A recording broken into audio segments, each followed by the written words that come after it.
여러분, 안녕하세요. 오늘도 이렇게 건강에 관심을 가지고 이 영상을 찾아주신 것만으로도 이미 여러분은 건강한 장수의 길 위에 서 계십니다. 요즘 들어 예전보다 체력이 많이 떨어진 것 같아요. 아침에 일어나기가 힘들어요. 이런 말씀 자주 하시죠? 나이가 들면 몸의 에너지가 조금씩 줄어드는 건 자연스러운 일입니다. 그러나 놀라운 사실이 하나 있습니다. 어떤 사람들은 80세, 90세가 되어도 여전히 눈빛이 반짝이고 걸음걸이가 힘이 있습니다. 그 비결이 무엇일까요? 유전일까요? 아니면 특별한 약을 먹어서일까요? 그렇지 않습니다. 제가 수십 년 동안 진료하면서 느낀 것은 장수하는 사람들에게는 공통된 생활 원칙이 있다는 사실입니다. 그리고 그 원칙들은 거창하지 않습니다. 누구나 오늘부터 실천할 수 있는 아주 작은 습관들입니다. 오늘은 그 중에서도 가장 중요한 5가지를 이야기해 보려고 합니다. 이 이야기를 다 듣고 나면 여러분도 나도 오늘부터 이건 꼭 해봐야겠다 하고 마음이 움직이실 거예요. 첫 번째 원칙, 몸을 매일 조금이라도 움직인다. 제가 진료실에서 만난 90세의 한 할머니가 계십니다. 그분은 매일 아침 6시에 일어나 동네 공원을 한 바퀴 걷는 게 일과였어요. 비가 오나 눈이 오나 단 15분이라도 꼭 걸었습니다. 제가 할머니, 이렇게 꾸준히 걸으시니 대단하세요 하고 말씀드리면 늘 이렇게 웃으시며 대답하셨죠. 의사 선생님, 안 움직이면 더 아파요. 가만히 있으면 다 굳어버린다니까요. 그 말 속에 깊은 지혜가 있습니다. 몸은 움직일 때 살아있습니다. 나이가 들어서 근육이 줄어드는 것은 자연스러운 일이지만 매일 조금씩 움직이면 근육은 여전히 반응합니다. 걷기, 가벼운 스트레칭, 계단 오르기, 집안일 하기, 어떤 형태든 상관없습니다. 중요한 것은 조금이라도 움직이는 습관입니다. 많은 분들이 이제 나이도 많고 운동은 힘들어요 라고 하시지만 그건 오해입니다. 운동이 꼭 헬스장에서 하는 것만을 의미하지 않습니다. 하루 10분이라도 의자를 이용한 무릎 들기, 팔 들기, 벽에 기대어하는 스쿼트, 이런 간단한 움직임만으로도 몸의 순환이 달라집니다. 제가 좋아하는 말이 하나 있습니다. 움직이지 않으면 노화는 2배로 빨라지나, 하지만 조금이라도 움직이면 노화는 절반으로 늦춰진다. 몸을 자주 움직이는 사람은 혈액순환이 좋아지고 뇌로 가는 산소량이 늘어나서 기억력 저하와 우울감을 예방할 수 있습니다. 또한 뼈와 관절이 튼튼해지고 면역력도 높아집니다. 이 모든 것이 단지 걷는 것 하나로도 충분히 가능합니다. 그러니 오늘 영상이 끝나면 잠깐이라도 일어나 보세요. 창문을 열고 심호흡을 하고 집안을 한 바퀴만 돌아보세요. 그게 바로 장수의 첫걸음입니다. 두 번째 원칙, 긍정적인 마음으로 하루를 시작한다. 제가 아는 또 다른 장수 어르신은 아침마다 거울 앞에서 이렇게 인사합니다. 오늘도 좋은 하루야. 아직 숨 쉬고 있으니 그걸로 충분해. 여러분, 참 멋지지 않나요? 의학적으로도 긍정적인 감정은 장수와 직결됩니다. 미국 하버드 대학의 연구에 따르면 낙관적인 사람은 그렇지 않은 사람보다 평균 수명이 10년 이상 길다는 결과가 있습니다. 왜 그럴까요? 긍정적인 사람은 스트레스 호르몬인 코르티솔이 덜 분비되고 심장질환이나 염증 반응이 적기 때문입니다. 즉, 별표, 마음이 편안하면 몸이 건강하다. 별표는 말은 단순한 위로가 아니라 과학적 사실입니다. 하지만 우리가 나이가 들수록 마음을 밝게 유지하는 건 쉽지 않습니다. 가까운 친구를 잃거나 가족이 바쁘게 살아가면서 혼자 있는 시간이 많아질 수도 있죠. 그럴 때마다 마음이 무겁고 세상이 멀게 느껴집니다. 그럴 때일수록 스스로에게 이렇게 말해보세요. 그래도 아직 나에게는 오늘이 있다. 내 몸이 나를 지탱해주고 있다. 이 작은 말 한마디가 뇌에 긍정 신호를 보내 실제로 면역세포의 활성도를 높입니다. 또한 웃음은 최고의 천연약입니다. 웃을 때 우리 몸에서는 엔도르핀이 분비되어 통증이 줄고 혈압이 안정됩니다. 저는 환자분들에게 종종 이런 말씀을 드립니다. 건강해지고 싶다면 약보다 웃음을 먼저 찾으세요. 텔레비전의 유쾌한 프로그램을 보거나 손주와의 대화를 통해 웃는 것도 좋습니다. 중요한 건 마음의 온도를 유지하는 것입니다. 조금 따뜻한 마음은 차가운 세월도 부드럽게 녹입니다. 오늘은 이렇게 첫 번째 원칙 몸을 매일 움직이기와 두 번째 원칙 긍정적인 마음으로 하루를 시작하기를 이야기했습니다. 이 두 가지는 다른 어떤 건강 습관보다 기본이지만 동시에 가장 강력한 힘을 가진 원칙입니다. 걷고, 웃고, 그리고 오늘도 괜찮아 라고 말할 수 있다면 여러분의 하루는 이미 건강한 하루입니다. 다음 시간에는 이 두 가지 원칙을 토대로 몸과 마음을 더 깊이 지탱해주는 또 다른 세 가지 원칙에 대해 이야기해 보겠습니다. 여러분, 지금까지 시청해주셔서 감사합니다. 오늘도 평온하고 활기찬 하루 보내세요. 지난 시간에 말씀드렸던 첫 번째 원칙, 매일 조금이라도 몸을 움직이기, 그리고 두 번째 원칙, 긍정적인 마음으로 하루를 시작하기, 잘 실천하고 계신가요? 많은 분들이 이렇게 두 가지를 꾸준히 지키기만 해도 얼굴빛이 달라집니다. 혈색이 좋아지고, 말투가 부드러워지고, 무엇보다 표정이 밝아져요. 건강은 눈으로도 보입니다. 바로 표정이 그 증거입니다. 오늘은 그 다음 두 가지 원칙에 대해 이야기해 보겠습니다. 이 두 가지는 몸과 마음을 연결하는 다리 같은 역할을 합니다. 즉, 눈에 보이지 않지만 장수를 결정짓는 핵심 습관들이죠. 사과 세 번째 원칙, 먹는 것보다 어떻게 먹느냐를 중요하게 생각한다. 여러분, 건강검진 결과에서 혈압이 조금 높습니다. 혈당이 경계 수준이에요. 이런 말을 들어본 적 있으신가요? 대부분의 어르신들이 이제는 뭐든 조심해야지 하시면서 음식을 제한하기 시작합니다. 하지만 여기서 중요한 것은 무엇을 먹지 말까 보다 어떻게 먹을까입니다. 제가 만난 장수 어르신 중에는 이런 분이 계셨습니다. 올해 96세, 매일 세 끼를 꼭 챙겨 드시는데 식사 시간이 되면 항상 식탁 앞에 똑바로 앉아서 감사 기도를 드리십니다. 오늘도 밥을 먹을 수 있어서 감사합니다. 이 짧은 한마디가 단순한 습관이 아니라 식사를 존중하는 태도였습니다. 그분의 식탁은 화려하지 않습니다. 된장국, 나물 한두 가지, 그리고 잡곡밥. 그런데 꼭 천천히 20분 이상 씹으면서 드십니다. 제가 이렇게 오래 씹으시는 이유가 있으세요? 하고 여쭤보면 웃으시며 이렇게 말씀하셨죠. 빨리 먹으면 음식이 나를 살리지 못해요. 천천히 먹어야 내 몸이 알아듣지. 그 말이 참 인상 깊었습니다. 음식은 약이고 약은 마음으로 먹는 것입니다.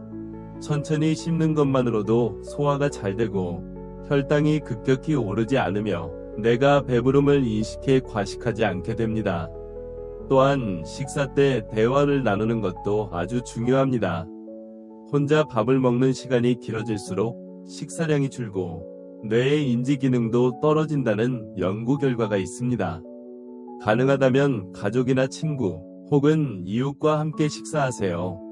한 그릇의 밥보다 한마디의 웃음이 건강에 더 큰 힘을 줍니다. 그리고 무엇보다 중요한 건 절제입니다. 장수하신 분들은 공통적으로 이렇게 말씀하세요. 항상 배가 8분을 넘지 않게 먹어요. 과식은 혈관을 피로하게 만들고 소화기관에도 부담을 줍니다. 8분만 먹으면 몸이 가볍고 저녁에도 숙면이 잘 됩니다. 그러니 오늘부터는 뭘 먹을까? 보다 어떻게 먹을까? 를 먼저 떠올려 보세요. 그 태도 하나가 여러분의 수명을 몇 년은 더 늘려줄 수 있습니다. 말풍선 네 번째 원칙, 사람과의 관계를 영양제처럼 챙긴다. 제가 진료실에서 가장 자주 듣는 말 중 하나가 있습니다. 요즘은 말할 사람이 없어요. 하루 종일 TV만 보고 지내요. 이 말은 언제 들어도 마음이 아픕니다. 혼자 있는 시간은 분명히 필요하지만 지나치면 몸보다 마음이 먼저 약해집니다. 고독은 담배보다 더 강한 독이라고 하죠. 실제로 고독은 수명을 단축시키는 위험 요인 중 하나입니다. 그런데 반대로 생각해보면 사람과의 연결은 최고의 보약입니다. 장수하는 어르신들은 하나같이 관계의 기술을 가지고 있습니다. 그건 거창한 게 아닙니다. 매일 같은 시간에 이웃에게 인사하기, 가끔 손주에게 전화 걸기, 동네 카페에서 단골과 짧은 대화 나누기, 이런 소소한 행동들입니다. 사회적 관계는 우리 뇌의 세로토닌을 높여줍니다. 세로토닌은 행복 호르몬으로 불리며 스트레스 해소와 혈압 안정에 도움을 줍니다. 즉, 사람을 만나는 건 단순한 즐거움이 아니라 몸속 화학 반응을 바꾸는 건강 활동입니다. 여기서 중요한 건 많은 사람을 만나는 것이 아니라 진심으로 마음을 나눌 수 있는 사람을 갖는 것입니다. 한 사람만 있어도 괜찮습니다. 그 한 사람에게 오늘 전화를 걸고 요즘 건강은 어때요? 한마디만 물어보세요. 그 짧은 대화가 상대방에게는 하루의 빛이 되고 여러분에게는 생명의 에너지가 됩니다. 또한 감사 인사를 자주 하는 습관도 관계를 깊게 만듭니다. 고마워요. 덕분이에요. 이 두 마디는 비타민보다 강력한 힘이 있습니다. 감사하는 마음을 표현할 때 면역력이 실제로 높아진다는 연구 결과가 있습니다. 말 한마디가 혈압약이 될 수도 있는 셈이죠.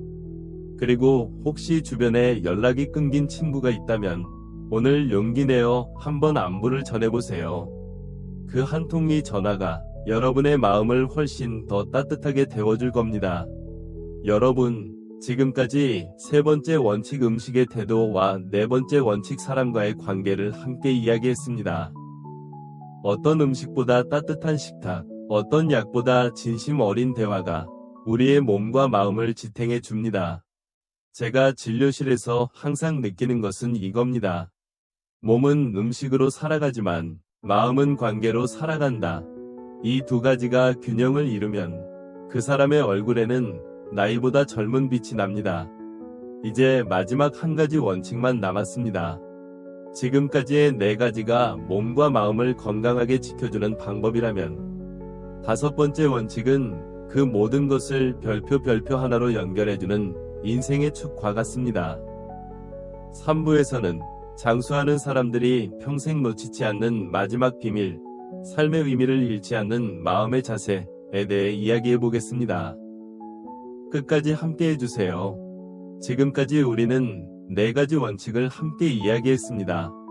몸을 매일 조금이라도 움직이는 것, 긍정적인 마음으로 하루를 시작하는 것, 음식을 대하는 태도, 그리고 사람과의 관계를 소중히 여기는 것.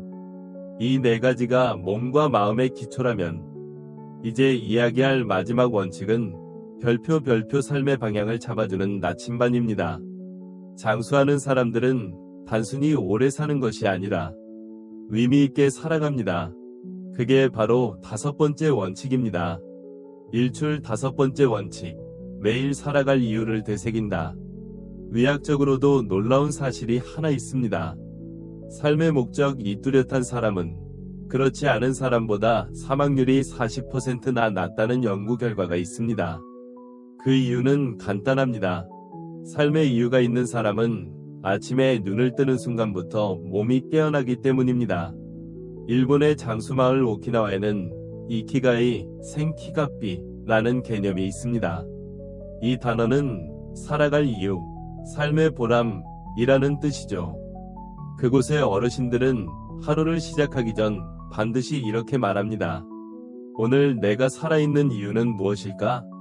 어떤 분은 손주를 학교에 데려다 주는 것, 어떤 분은 정원에 물을 주는 것, 또 어떤 분은 친구와 차 한잔 나누는 것.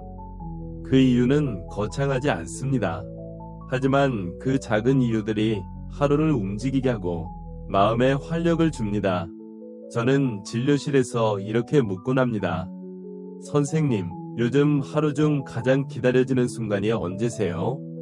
이 질문에 글쎄요, 딱히 없어요 라고 답하시는 분은 대부분 피로를 호소하십니다.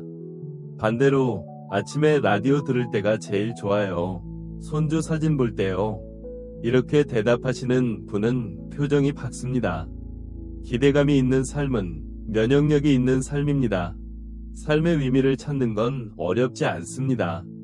매일 아침 작은 목표 하나를 세워보세요. 오늘은 식사 후에 꼭 산책을 나가야지. 오늘은 오랜 친구에게 안부를 전해야지. 오늘은 나 자신에게 수고했다고 말해야지. 이런 작지만 구체적인 목표들이 모여 하루의 에너지를 만듭니다. 그리고 저녁이 되면 조용히 자신에게 이렇게 물어보세요. 오늘 나는 어떤 순간에 미소 지었을까? 이 질문 하나가 삶의 균형을 지켜줍니다. 우리가 살아간다는 건 결국 이런 작은 행복들을 쌓아가는 일이니까요. 벚꽃 삶을 오래 그리고 따뜻하게 만드는 마음의 습관. 제가 의사로 일하면서 가장 깊이 느낀 건 이것입니다. 건강한 사람은 병이 없는 사람이 아니라 마음이 단단한 사람이다. 우리 몸은 언제나 나이를 먹습니다. 그러나 마음이 나이를 잊을 때 진짜 젊음이 찾아옵니다. 장수하신 분들은 공통적으로 마음의 언어를 가지고 있습니다. 그들은 매일 자신에게 이렇게 속삭입니다. 괜찮아. 오늘도 나는 살아있어. 조금 느려도 돼. 그래도 나는 가고 있어. 이 단순한 말들이 마음의 근육을 만들어줍니다. 몸의 근육은 운동으로, 마음의 근육은 말과 생각으로 만들어지니까요. 또한 용서도 장수의 비결 중 하나입니다. 지나간 일, 누군가의 말, 오래된 상처, 그걸 붙잡고 있으면 마음의 공간이 점점 줄어듭니다. 용서란 다른 사람을 위한 게 아니라 나 자신을 자유롭게 하는 행위입니다. 마음을 비워야 새로운 기쁨이 들어올 자리가 생깁니다. 해바라기 마무리하며 이제 5가지 원칙을 모두 들으셨습니다. 하루를 조금이라도 움직이고 긍정적인 말로 아침을 시작하며 음식을 천천히 감사히 먹고 사람과의 관계를 소중히 하고 그리고 매일 살아갈 이유를 떠올리는 것. 이 5가지는 단순한 생활 습관이 아니라 하루를 선물처럼 만드는 삶의 기술입니다. 저는 늘 이렇게 말씀드립니다. 장수란 오래 사는 게 아니라 오늘 하루를 의미 있게 사는 것에서 시작된다. 여러분의 인생은 아직도 많은 계절을 기다리고 있습니다. 봄에는 새싹이, 여름에는 햇살이, 가을에는 단풍이, 겨울에는 눈이 있듯이 인생의 어느 순간에도 새로운 아름다움이 있습니다. 오늘 이 영상을 보고 있는 여러분은 이미 스스로에게 건강한 선택을 하고 있는 분들입니다. 이 5가지 원칙 중 단 한 가지라도 실천해보세요. 그게 바로 장수의 시작입니다. 말풍선 엔딩 멘트. 오늘 이야기 어떠셨나요? 여러분의 마음에 조금이라도 따뜻한 불빛이 켜졌다면 그걸로 충분합니다. 지금 이 영상을 보고 계신 분들 모두 스스로의 삶을 소중히 여길 자격이 있습니다. 혹시 이 5가지 원칙 중에서 이건 나도 꼭 지켜야겠다 싶은 게 있다면 댓글로 남겨주세요. 여러분의 이야기가 다른 분들에게 큰 힘이 될 거예요. 그리고 잊지 마세요. 좋아요와 구독은 저에게 큰 응원이 됩니다. 이 채널은 여러분이 건강하게, 오래, 그리고 따뜻하게 살아갈 수 있도록 매일 함께할 것입니다. 여러분, 오늘도 건강하고 행복하세요. 당신의 내일은 오늘보다 더 밝을 겁니다.